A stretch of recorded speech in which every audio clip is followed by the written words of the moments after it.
सुबह सुबह अगर आप हल्के होने जाते हैं, वो भी कहीं और नहीं अपने ही घर में, और सोचिए अगर आपको उस निवृत्ति का पैसा वसूल लिया जाए तो कैसा लगेगा आपको। हिमाचल की सुक्खू सरकार ने कुछ ऐसा ही अजीबोगरीब फैसला लिया है। मतलब आपको हल्के होने के लिए भी अब टैक्स भरना पड़ेगा। मोदी जी और उनकी टीम ने चीख चीख कर एक नैरेटिव सेट किया था कि जहां सोच वहां शौचालय, लेकिन अब हिमाचल की सरकार ने स्लोगन में तब्दीली कर दी है। उनकी ओर से कहा गया है कि जहां शौचालय वहां टैक्स। जी हां, आर्थिक संकट से जूझ रही हिमाचल प्रदेश की सुक्खू सरकार ने अब टॉयलेट पर टैक्स वसूलने का फैसला लिया है। सीवरेज बिल के अलावा अब वहां के लोगों को घर में टॉयलेट की संख्या के मुताबिक शुल्क देना होगा।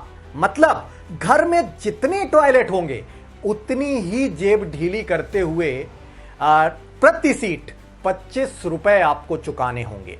यहां यह भी गौर करने वाली बात है कि यह टैक्स जो है वो राज्य सरकार की ओर से लगाया गया है, जबकि इस तरह के टैक्स लगाने का काम स्थानीय निकायों मतलब नगर पालिका या फिर नगर निगम का है।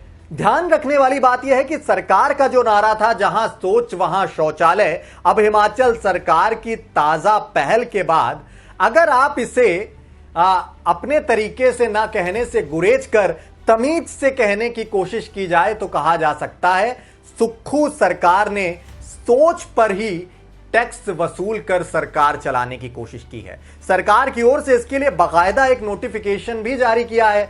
हालांकि नोटिफिकेशन में यह नहीं बताया गया है कि इससे खजाने में कितना रुपया जमा हो पाएगा, लेकिन सीएम सुखविंदर सुक्खू की अगुवाई वाली कांग्रेस सरकार को यह पूरा भरोसा है कि इस फैसले के बाद जो है वो खजाना, उनका सरकारी खजाना है वो भर सकेगा। तभी तो इसके लिए उन्होंने एक खास योजना बनाई है और नोटिफिकेशन भी जारी किया है।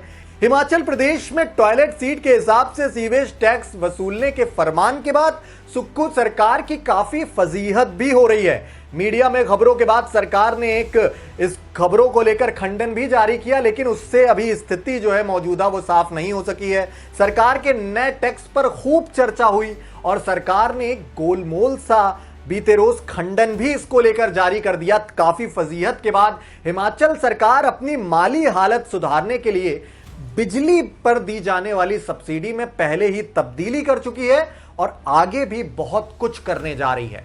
पिछले दिनों सरकार ने अपने कर्मचारियों को तनख्वाह न दे पाने की वजह से सरकार काफी ज्यादा चर्चा में आई थी। उस वक्त मुख्यमंत्री ने आगे बढ़कर यह भी कहा था कि तनख्वाह खजाना खाली होने के कारण नहीं रोकी गई है, बल्कि इसके कारण जुदा हैं, कोई और कारण है। खैर दोस्तों, फिलहाल जो शौचालय में जो टैक्स लगाए जाने का कि आप जितने घर में शौचालय बनाएंगे आपको 25 रुपए प्रति टॉयलेट के हिसाब से टैक्स देना पड़ेगा, और तो और आप वहां पर जितना पानी यूज करेंगे उसका भी आपको कर भरना पड़ेगा, टैक्स भरना पड़ेगा। यह हिमाचल सरकार का जो फैसला है, अजीबोगरीब फैसला है, इसको लेकर अलग अलग प्रतिक्रियाएं सामने आ रही हैं। आपकी प्रतिक्रिया क्या है? अपनी कीमती राय हमें कमेंट बॉक्स में बताएं। साथ ही इस तरह की तमाम देश दुनिया की डिटेल्ड अपडेट से खुद को अवेयर रखने के लिए वीके न्यूज, HCN न्यूज के अलग अलग डिजिटल प्लेटफॉर्म से आप यूं ही जुड़े रहें। मैं प्रियंक वाजपेयी हूं आपके साथ। शुक्रिया, नमस्कार। क्या है ये पूरा समझ नहीं आता कि ऐसी बातें क्यों उठाई जाती है। ऐसा है कि जो बीजेपी ने चुनावों से पहले 5000 करोड़ की रेवड़ियाँ बांटी थी हिमाचल प्रदेश में, उसमें जो पानी का मीटर था उसको फ्री कर दिया था कि हम पानी का कोई बिल नहीं लेंगे। हमने 100 रुपया पर फैमिली पानी का बिल लेने की बात की। उसमें 5 स्टार होटल्स भी थे, उनसे भी बिल नहीं लिया जा रहा था। ओबराय है, ताज है, सब है, तो जो देने की क्षमता रखते थे उस पर कर दिया। और ये टॉयलेट टैक्स कोई ऐसा टैक्स नहीं। तो आप उनको जो चीज़ें ये करते हैं उनको इस चीज़ को समझना चाहिए, इसको राजनीतिक लाभ के लिए नहीं उठाना चाहिए। उन चीज़ों को समझना चाहिए और पहले उनको पढ़ना चाहिए कि क्या चीज़ है। वीके न्यूज, राष्ट्र के नाम।